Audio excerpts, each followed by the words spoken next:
that's where the show starts here, and in that, a franchise is not the right fit for everyone. Let me repeat that. It is not the right fit for everyone. It is a vehicle. There are many vehicles out there: startups, franchises, real estate syndication, traditional investing in the stock market, mutual funds, the list goes on.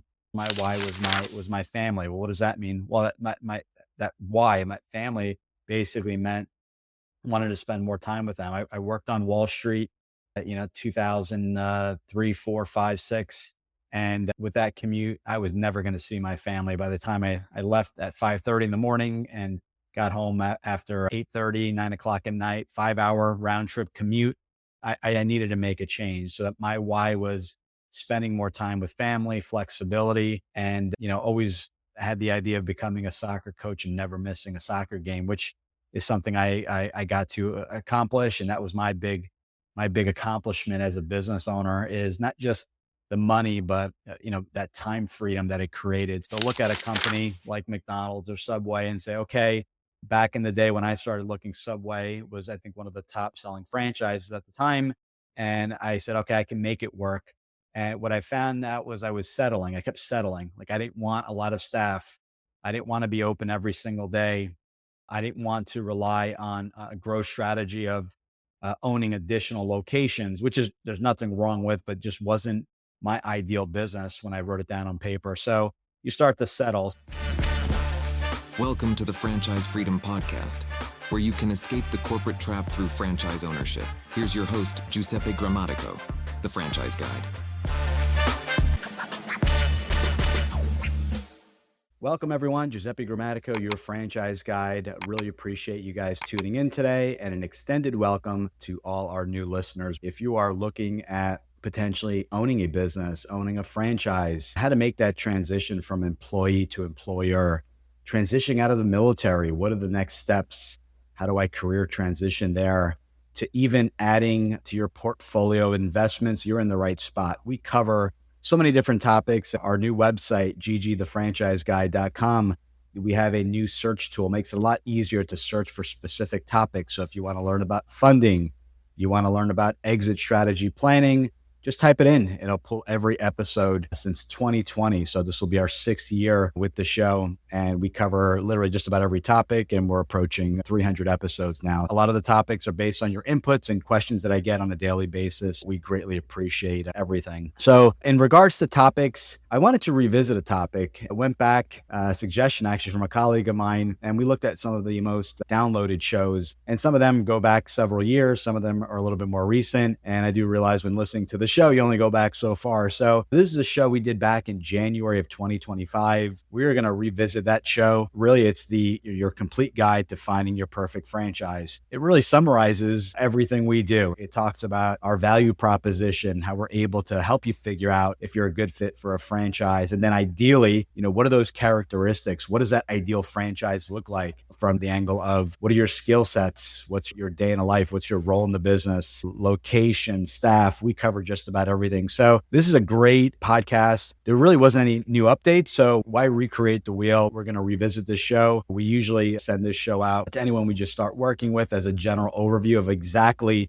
what to expect when we work together, and help to prepare you and give you some things to think about. So some people may feel maybe the timing isn't right just now, and that's okay. We meet you where you're at. And some people are ready to go, and they start listing all the characteristics. They start getting their financials in order, which is super exciting. And we dive in and start looking for, what does that perfect model look like specifically for you and your family and your situation? This isn't cookie cutter. This isn't a one size fit all. So really excited to get your feedback. Again, we use this episode as one of our top downloaded episodes as just kind of a framework of exactly how we were able to help each and every one of our families that reach out to us on a daily basis. So let me know what your thoughts are on the show. If you're looking to dive a little bit deeper, so we touch on funding. We have topics, we have Mike Minatelli, that we cover funding a lot deeper. So if there's a specific topic and you're like, man, I want to learn a little bit more about funding, or I want to learn about at the end of the day, how do I sell this? What's my exit strategy? Type in exit strategy after listening to the episode in the search bar. What's going to happen is it's going to pull anything that we talk about exit strategies. And there's one in particular, probably our second highest downloaded episode with David C. Barnett, who we've had on the show every year. It talks about former a traditional business broker turned business advisor, and talks about what to prepare for. And you'll be shocked when he talks about first thing to do is prepare day one. We'll definitely dive a lot deeper. So anyway, long enough intro. Enjoy the show. Let me know your thoughts. Looking forward to a great year. Looking forward to helping as many people as possible make that transition into hiring themselves, and appreciate it, guys. You're exploring franchises. Where the heck do you start? And just like what I hear people do all the time, what I did was I started looking at what the hot franchises were. Just interviewed Jason Pfeiffer, which we released a 2-part series from Entrepreneur Magazine. So well before he started as their editor-in-chief, I was looking at the top 500 brands, I believe it was, the magazine cover read, and started kind of looking down that list. And nothing wrong with looking at brands, but really kind of figuring out what a franchise was. I understood franchising to be fast food, Subway, McDonald's, and really understanding what a franchise was, and figuring out if that would fit what I was looking to accomplish. That's where the show starts here, and in that a franchise is not the right fit for everyone. Let me repeat that. It is not the right fit for everyone. It is a vehicle. There are many vehicles out there: startups, franchises, real estate syndication, traditional investing in the stock market, mutual funds, the list goes on. So it's really figuring out the right mix.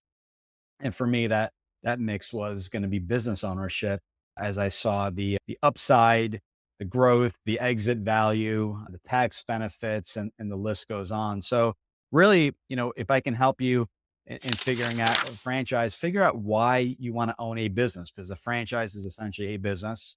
Whether it's a franchise or startup, why do you want to own a business? It is a lot of work.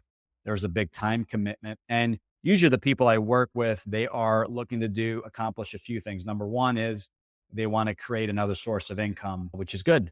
They want to create a safety net in the event of the next job loss, right? There's especially certain industries have been cutting back on job losses and layoffs and things like that. There are other individuals that own businesses that either want to convert their business into a franchise or diversify their investments, and maybe add on just purely investment or add on additional income streams.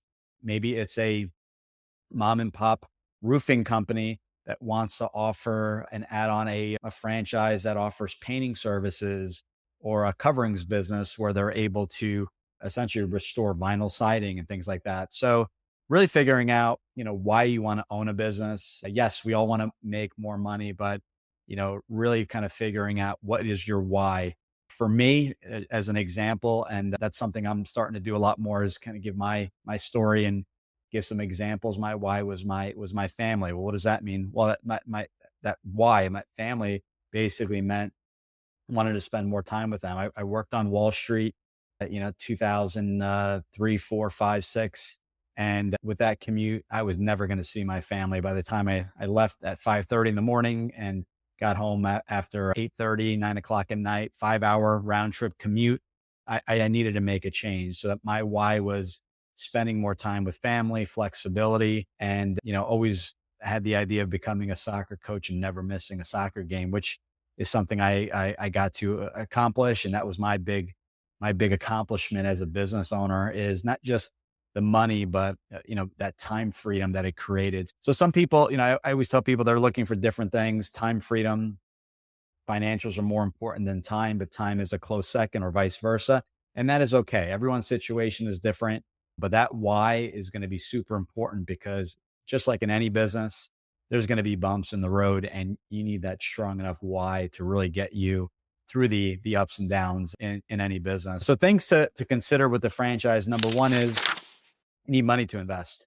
Now with a startup, the investment could be less, but what happens is that you're figuring out the system. So what you save, avoiding a franchise fee in a startup, it may take you 2-3 years to put that business plan together. Whereas a franchise, there are certain businesses that don't require any type of brick and mortar. You're up and running in 90 days or less.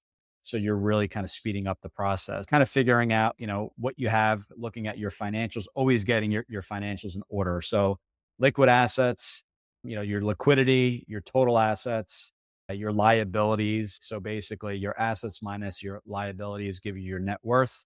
The assets also include the liquidity, but how much money, do you have to put towards the business? I recommend as a starting point, 50,000 liquid, 100,000 net worth. You're looking at the equity in your home and things like that for the assets, but you need to deduct the mortgage. But that's just a starting point. You need to make sure that, it also depends how you're running the business. So if you're running it full time, you need to make sure that you have enough of a safety net or a nest egg set aside to pay your monthly expense. You may need 6 months living expense aside, because if you are the only income in the household, who's paying your mortgage and rent and health insurance and student loans or whatever you have out there? Money is one. So get your financials in order, regardless. If you're looking to buy a business or not, you should know where you stand financially. That's one. Secondly, with a franchise specifically, you want to look at things such as, am I okay following a system? If you're buying a fast food franchise that serves burgers, are you going in saying, okay, I'm okay with the menu and I'm just going to run with what works? Or is your first thought, how can you change the menu? And usually that's a red flag. Not to say there's not any autonomy in running the business, but the intention is to run with that model. That's the advantage you're getting with a franchise. Things to think about. So financials is one. And you notice some of these questions pop up on the website. The second one is, can you follow a system? Really important, because that's the value proposition of a franchise, right? They have the system built out for you so that you can easily execute and run with it. Some people like to create everything from scratch, and that's okay. Maybe not the best fit for a franchise, but that's really what a franchise is. They have the system, you run with it, speed to get open, which is a major advantage. And the autonomy comes with how you're running the day to day via the marketing, your roles and things like that. And we're going to touch more on roles and characteristics of the business next. And the last thing, as far as financials and, can you follow a system, is time frame. Because at the end of the day, you can spend as much as you like researching franchises, but ultimately with the franchise, if you're looking at a specific franchise, other people are looking at a franchise too, just like you're in the real estate market looking at a home or an investment property or building on the commercial side, that may not be available. So I always tell people, if you are looking to make a decision within six months or less, now is probably a good time to start considering a franchise, not to open, but to actually make that decision. Further than 6 months, if it's a year or two, it's okay to start the process, but not maybe dive into specific brands, because we don't know what's going to be available in the next year or two. So that's something also to think about, is that with a franchise, it's going to be a location or a specific territory, and other people are going to be looking at that as well. So consider those three bullet points. I think is going to be super beneficial. And, hopefully you're getting a lot of takeaways. And again, if we're working together, we're going through all this, we're spending a lot of time, and that's done on our first call, which is that 20-minute intro call. So we'll figure out together kind of your current situation, what you're looking to accomplish, expectations of a franchise. We're going to go through things, and we'll touch on some here, that there are over 4,000 franchise. So these are the stats that we give, 70 plus industries, all investment levels. If you can think of a business model, there's a franchise, and not every franchise is created equal. So we go through that as well. And typically 20 minutes or less. Assuming how that call goes, if we both agree that a franchise may be a good fit, we schedule a second call. And prior to that second call, we send out a survey or a questionnaire that will give us a little bit more insights on your background, your experience levels, what your skill set is. Not just you have experience in the roofing business, but is it that transferable skill set of sales and things like that? So that it'll go through there. Will you have partners? If you're married, or are you going to have partners? Are they going to be involved, and at what capacity? Are they silent or active partners? What do they bring to the table? And once we get that back, we schedule kind of the second part, which is, what does the ideal franchise look like? So again, if a franchise isn't a good fit, no real reason to start looking at brands and doing all the extra work. It's really getting clear if a franchise could work. So that's kind of step one. Step two in finding your perfect franchise is, what does the ideal business look like? Now, this is really reverse engineering the process, because what most people do is they'll look at a company like McDonald's or Subway and say, okay, back in the day when I started looking, Subway was, I think, one of the top selling franchises at the time. And I said, okay, I can make it work. And what I found out was I was settling. I kept settling. Like, I didn't want a lot of staff. I didn't want to be open every single day. I didn't want to rely on a growth strategy of owning additional locations, which is, there's nothing wrong with, but just wasn't my ideal business when I wrote it down on paper. So you start to settle. So my challenge to you is, put all the brands aside. We don't even care about brands at this point. Is to set up a 60-minute consultation call. And if you're doing it on your own, and really, if you're, kind of listing out what the ideal business looks like. So let's go down some options. What is your role in the business? Are you going to be a full-time owner, leaving your full-time job, or are you going to be running this part-time, semi-absentee? You've heard that term. I've talked about it on previous episodes. Will you be relying on a general manager? Not all brands will require a general manager. Some could be run on your own without staff, maybe a few contractors, but are you okay with a manager? And if you are, keeping in mind that will increase your investment, because now you have an extra salary. So those are things to consider. Secondly, what do you enjoy doing? What are your skills? Are you an introvert, an extrovert? Do you enjoy sales? The role in the business is going to be big, because we tend to fall in love with the product or service of the franchise, forgetting what the role of the franchisee is. And you may love the idea of a certain service, but if it requires you to be the mayor of the town, and really network and go to events and podcasts and stuff like that, and that's not your cup of tea, that's going to be a difficult business to run.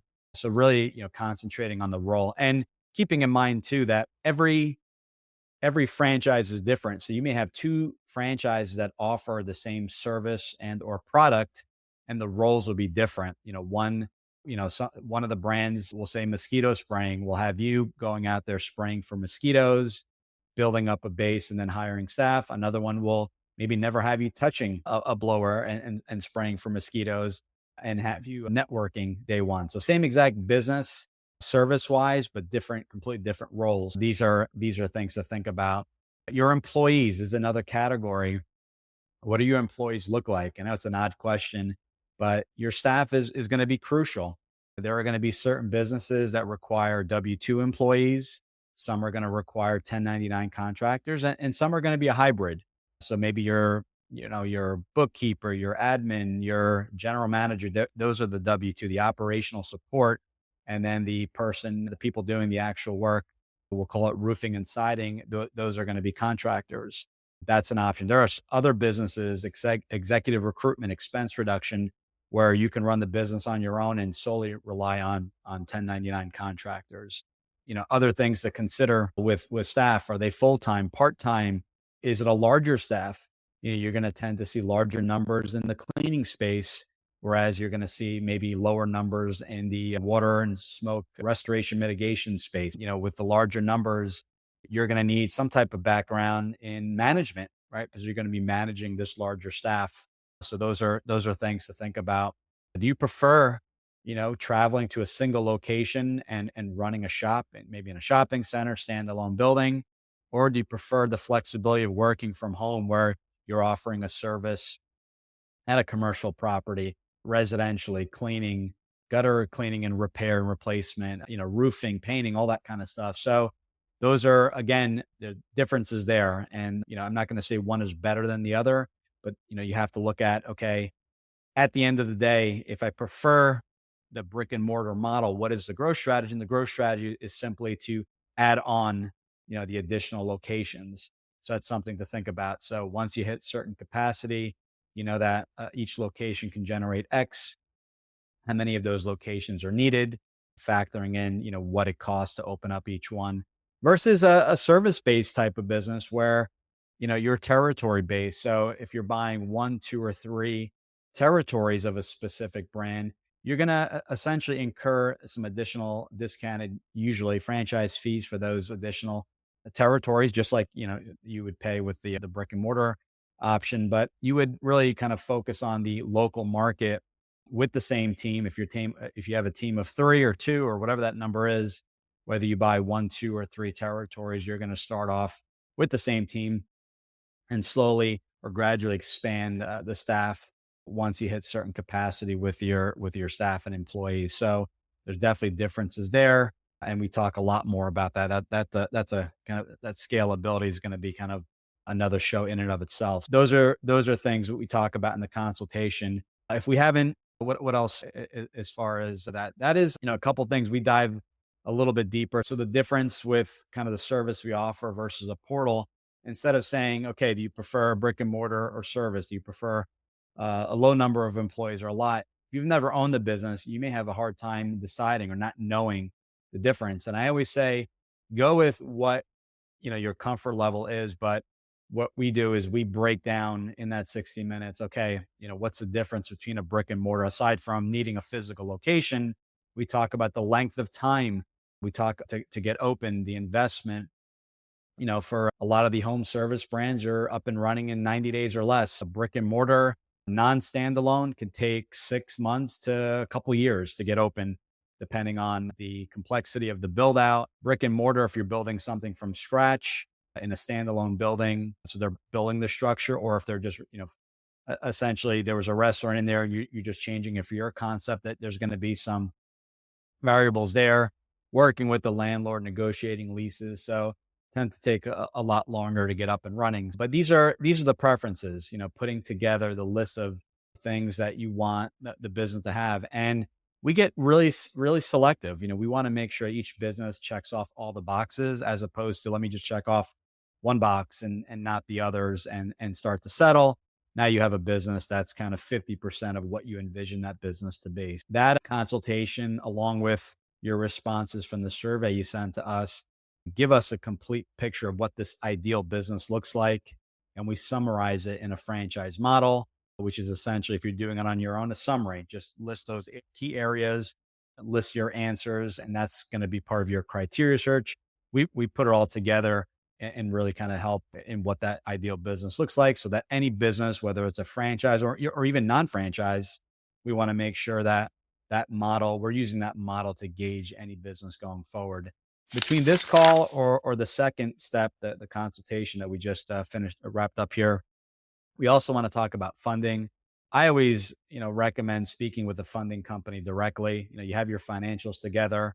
We work with a company, both Benetrends or Fran Fund, or 2 companies we work with, and they'll do a free, no cost analysis. There's no hard credit check. Usually it's a soft check to see kind of what you qualify for. They'll go through options like SBA, government backed loans. Believe it or not, there are some brands out there that, once approved by the SBA, will offer 100% financing. Not common, but there are a handful of brands that will do that. Typically, 20 to 30% is what you're looking to put down. Just say an average service-based brand is 150 to 200,000 all in, which is essentially the 90 days of operation, working capital, franchise fee, and all the costs involved to get the business up and running and to run for 3 months. We'll round it up, just say 200,000. You're looking at about 20 to 30%. So 40 to 60,000, and that 40 to 60,000 would be the down payment, and then the rest would be financed via the SBA.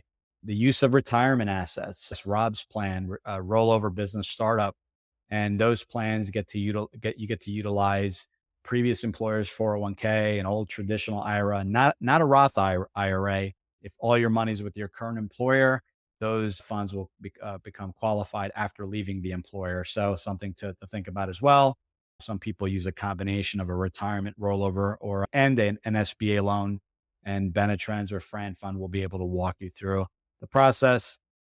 Kind of like when you're buying a home, want to make sure that everything is in line, that you're qualified and looking at brands that you qualify for financially. But just because you qualify for up to $500,000, your comfort level may only be 200,000. So getting clear on, what you qualify for and then what you're comfortable with are 2 different things. But knowing, these are the rates, these are going to be my payments. So going back to the, 100% financing, that's great. maybe it's no money down, but it's going to inflate your monthly payments. So you need to be aware. And when putting together your pro forma, you're going to have that service to debt, what that monthly payment is. And the SBA will offer variable rates. So you want to factor in, okay, if rates go up or down, maybe adding a separate line item there in the event rates go up half a point or down half a point or a quarter point or whatever it is. How will that affect my bottom line as well as my payment? So yeah, so that's really the second stage. Bennett Trends will also, or Fran Fund will go through home equity lines of credit. That may be an option. They may not offer it directly, but recommend speaking with the bank or your mortgage lender. There are options where you would work with your financial advisor and take a loan on your investments without having to sell them and incur commissions and capital gain and things like that. So you can take a loan on your money, keeping in mind you want to avoid and be aware of margin calls depending on what your investments are in. But these are typically for non-retirement investment accounts, and they spend a lot of time. You're looking to invest a couple calls, an hour or so. You'll get your credit, what you qualify for, all the options, and it may be a combination. But just like buying a home, you want to be very clear on what you can afford, because that alone may rule out certain brands or brick and mortar if the maximum loan is under a couple $100,000. So those are things, and we're building here, right? This is a process, and this is really the order to do it. And because this way, by getting selective, knowing, your comfort level, what you qualify for financially, what the ideal business looks like. Hey guys, thanks for listening. I hope you're enjoying the show. As a thank you for being a valued listener, wanted to offer you a free copy of my book, Franchise Freedom. This book was written back in 2020, and it's my exact blueprint in helping you find that perfect franchise. I wrote it based off my experiences and wanted to pass that along to you.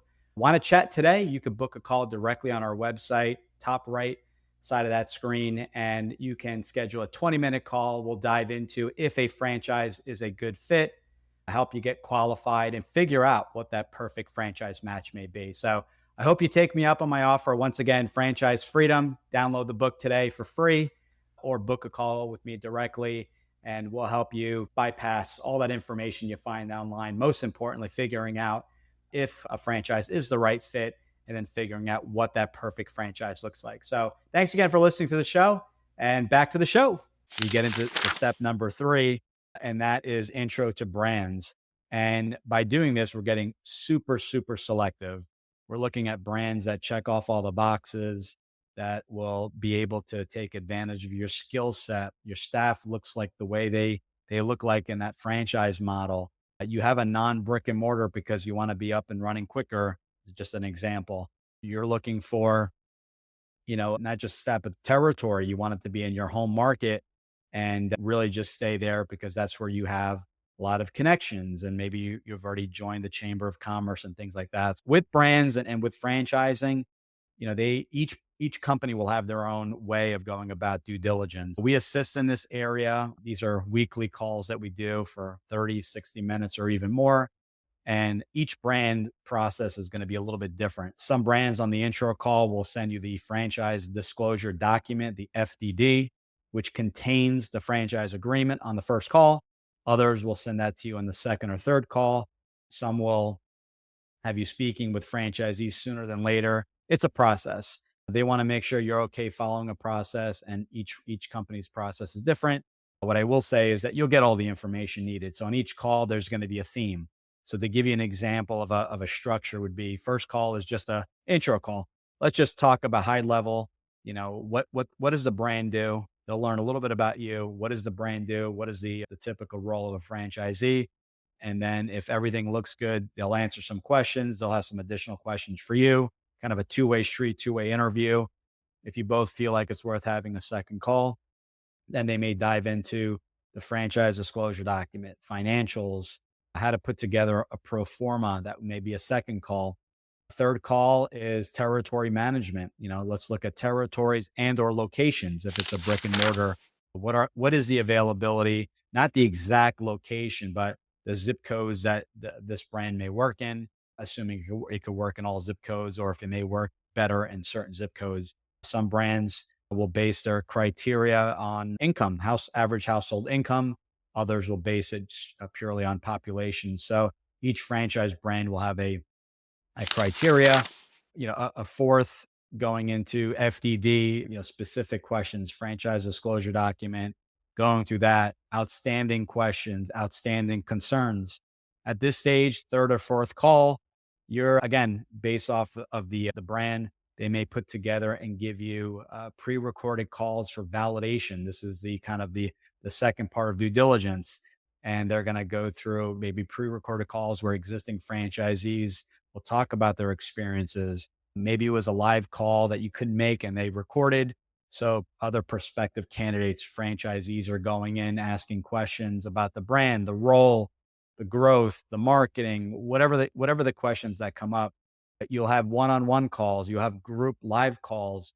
There's going to be lots of options to really discuss with existing franchisees and ask them the $1 million question that I talk about over and over again. Knowing what you know, would you do it all over again? Sometimes things start off a little rough. There was a change in a marketing vendor, or the marketing was in-house and they brought it out of house. Whatever the case may be, you want to make sure the franchisor is taking care of the franchisees. There's a good culture, good relationship, and nothing is ever perfect. So if there ever was an issue or mistake, knowing that the franchisor was open to discussing that with you and just rectifying the issue, and just simply not just fixing issues, but working with franchisees, offering, that support, and not running the business for you. That's not what a franchise is, right? A franchise is a proven business model, but supporting you. So if you are having issues, going back and to your coach or your point of contact and asking for help. Hey, I need some assistance. Where can we improve? And it may be so simple for the franchisor. They may be able to figure that out in 60 seconds. Whereas you're just been looking at your P&L and realize, hold on a second, my costs are a little bit out of whack, or why am I paying for this? Or, lead flow is great and we're closing at a 20% where it should be 40. Is it the salesperson that needs to get retrained? Is it the lead quality? Is it a combination? These are things to tackle, and the franchisor, you want them to be proactive. You're going to hear that from the franchisees via their feedback. So that is, intro to the brands. I say, kind of rule of thumb, 2 calls at bare minimum you'll need with the brand to get a true understanding of what the brand does. Brand sells burgers, we get it, but what is the role? What's the idea and the financials and the investment, the item 7 range, the item 19 financial representation, getting just a better idea by the second call. Franchisors will have a process before inviting you to speak with the franchisees and validation. They obviously, want you to go through and ask the questions and see if the fit's there before bringing on additional support like those franchisee calls.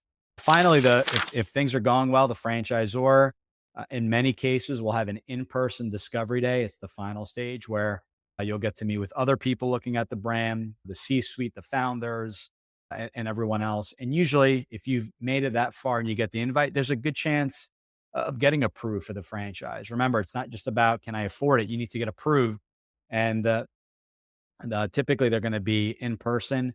Some will offer a virtual option, or just virtually, and some will offer both. On a rare case, I've seen this where the CEOs and founders are going to be a lot more involved on those Zoom calls, and they may just bypass the discovery day because they're going to be a lot more active. Instead of just jumping on one call, maybe they're on every other, 2 or 3 calls, and they're putting together feedback and things like that. And if they do feel during the process it's not a good fit, bringing it up sooner than later than dragging on the process. That's a part of responsible franchising is being very clear on who's the right fit. And, so some may not even do the discovery day at all. That's a smaller percentage, but I've been seeing more and more companies doing that because the founders and CEOs are much more present and involved early stage, or I should say throughout the process. And that's kind of discovery. Usually after that, what happens is that you're going to be essentially going, getting an award letter. Obviously, they want to make sure nothing has changed significantly, like a partner leaving or a huge change financially. But you'll get an award letter stating, you have been approved, the number of territories, number of locations, and things like that. and then given kind of a length of time to make that final decision.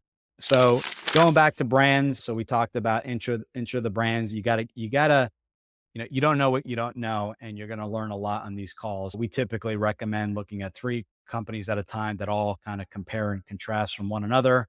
And that way you can look at a B2B, a B2C type of business. Maybe one of them is brick and mortar, so you can understand all the differences. And, sometimes on occasion, there's a change to the franchise model.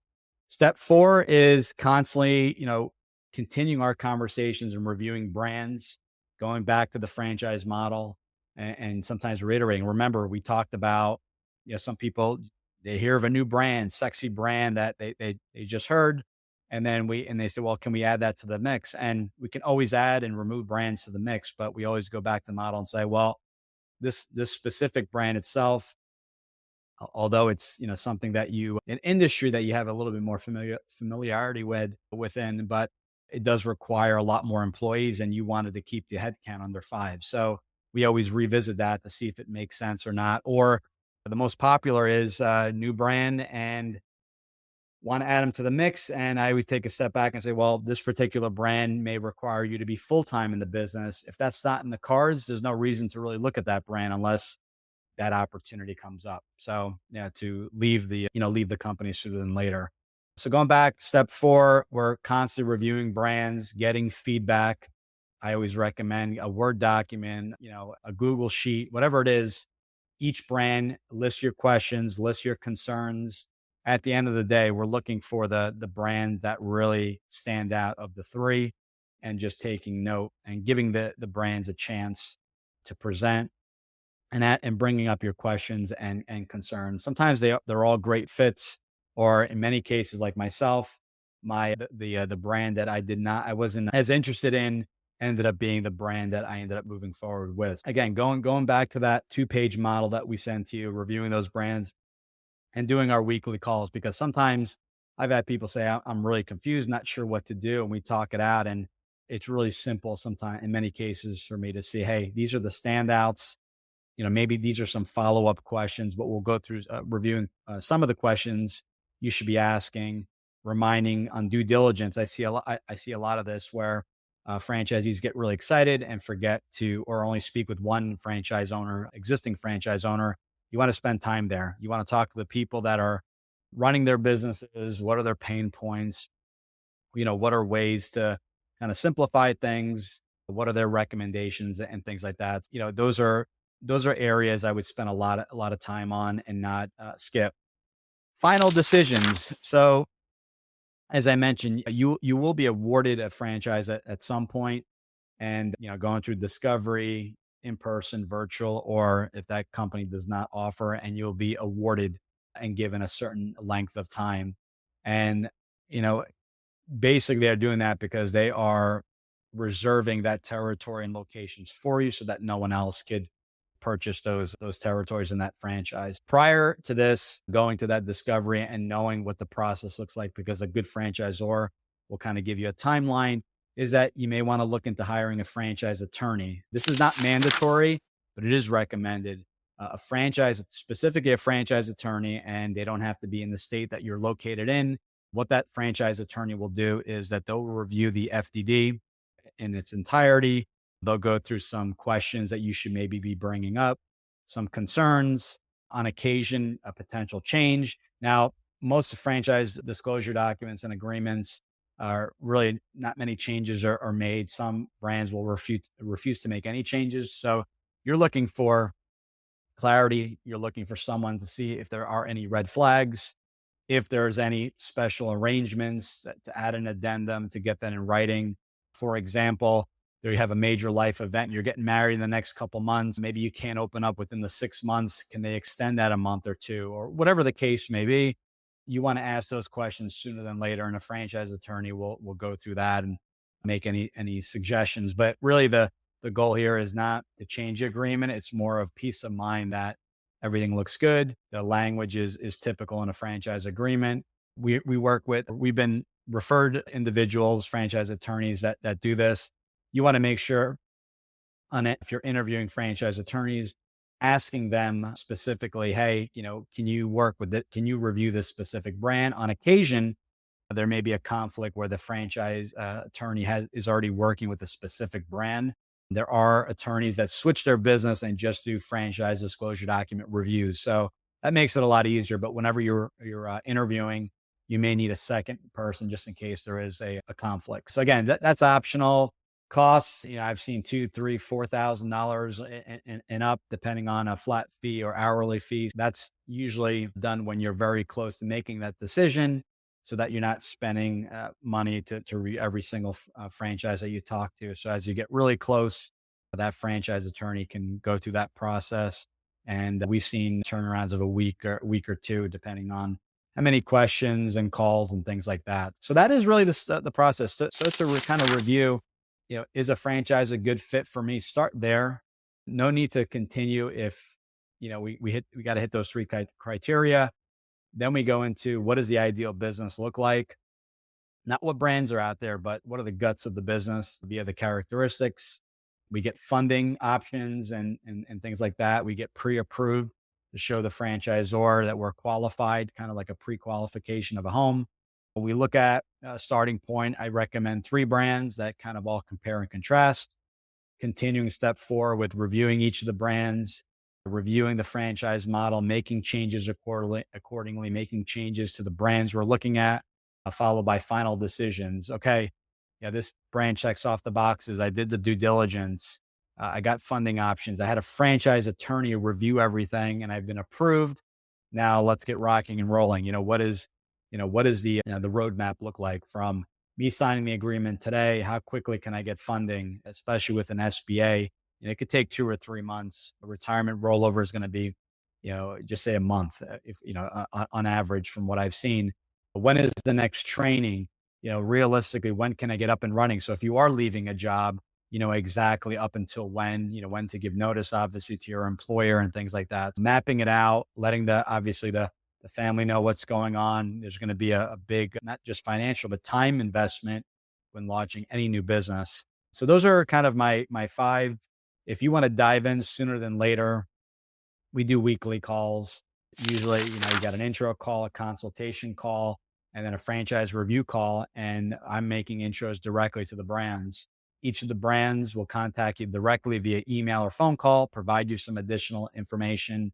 And then, it's due diligence time. We're talking weekly. We're following up after your rounds of calls for feedback and things like that. And we're helping where we can. And sometimes, as I mentioned, we pick up on things that you're mentioning that you maybe not be realizing as you're going through the process. Wanted to share my screen really quick here. And as I mentioned, we go through the process. There's no cost, there's no catch, and we can work with you anywhere in the country. I cover the entire US and Canada. We are paid directly from the franchise companies, a referral fee. And just like an executive recruiter, just like a real estate agent, when you buy a home, you don't pay the agent, the seller does. Same thing in franchising. When we make the introductions, you get notified right away, as opposed to just submitting your information online, because they know that if we have worked together, you've been qualified. We've gone through the process. We've talked financials and what a franchise is and things like that. So you definitely get moved to the top of the list, contacted immediately, usually within 24 to 48 business hours. As far as, all right, who am I working with? We're going to go through this. It's me. I don't have staff or employees that I outsource to that are going to be doing this. We're going to work together. I've owned businesses for about 25 years. I've been in franchising since 2007. So what is that? 18, 19 years or so. I get it. I've been a corporate exec. I've been laid off. I've owned a non-franchise business, and I've owned franchise businesses. I can provide feedback. I can provide mistakes I've made, plenty of mistakes in my first business of, trying to be an expert in all areas and micromanaging, to once I learned that I was doing that, how my business kind of really took off. It's really learning. If you can learn from our mistakes and from our experiences, not to say you'll never make a mistake, but it'll definitely help with the process. And the expectation, our job is not to sugarcoat. So I always tell everyone, a franchise is not a set it and forget it. This is not passive income. You're going to be actively in the business. The hours may vary. And the roles may vary, but maybe it's really managing a general manager from afar, but really empowering them to run the business, being on the same page, and going to training together, and finding a franchise that has a train the trainer program if the manager is hired later on. But support is there, but it just doesn't all rely and fall on the franchisor. It relies on you. You got to find the right people. They'll guide you and maybe say, these are some things to look for in that key employee. But really spending the time, and if I learned anything, it's really getting clear on delegating. What's everyone's roles, writing it out. If there's a role in question, putting it out there and deciding, hey, is this a role that you take or I take, or is it a role? Is it social media posting? Is it one person, or is it two people and one person posts Monday, Wednesday, and Friday, and then the other person posts the other days? So got to get crystal clear so that there are no gaps in the business. And it's going to be trial and error. There are going to be certain things that come up that are new, and then you'll decide together who's going to attack that role so that it just doesn't sit in limbo. I know when I hired my general manager, it was an ongoing list of things. And if it was working with the accountant or working with the FDD, that's a role I took. I said, I'll handle that. That could be done remotely. I wanted the general manager to focus on growth, profitability, making sure customers were happy. So I share my experiences. As I mentioned, I can work with you. If we figure out a franchise is a great fit, but the timing isn't right, no problem. We'll give you the resources, the book, the podcast, the webinar. Maybe we schedule a 6-month follow-up. Reason being, financials need to be a little bit greater, and or credit score needs some improvement. That's okay. We may work together and figure out a franchise is not a good fit.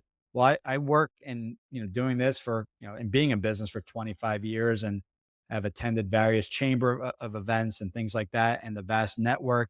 We've made introductions to other individuals in different key areas outside of franchising. So don't be shy. If you have questions, there are no silly questions.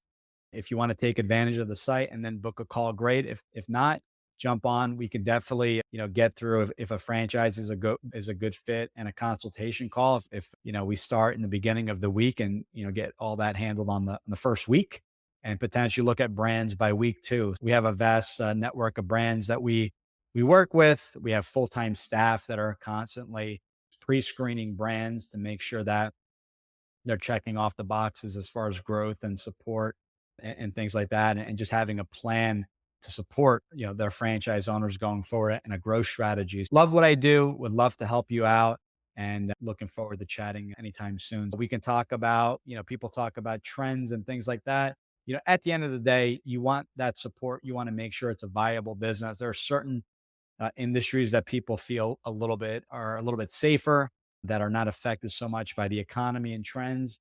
And in other cases, there are people that have various opinions. So we'll walk you through kind of what's out there, your options, and looking forward to helping any way possible. So give us a call, book a call, leave us some comments, what you thought of this episode. But this really summarizes a handful of episodes we've done over the years. Not much as far as updates, but wanted to consolidate the entire process for you. So thanks again for joining us today. Hopefully you found this helpful. Hopefully you enjoyed the new website that we launched, and I'll talk to you guys soon. Take care. Thanks for tuning in. If you want to learn how to make the transition from corporate to owning your franchise, join Giuseppe on the next episode. You can also follow on all social media platforms and achieve financial and time freedom today.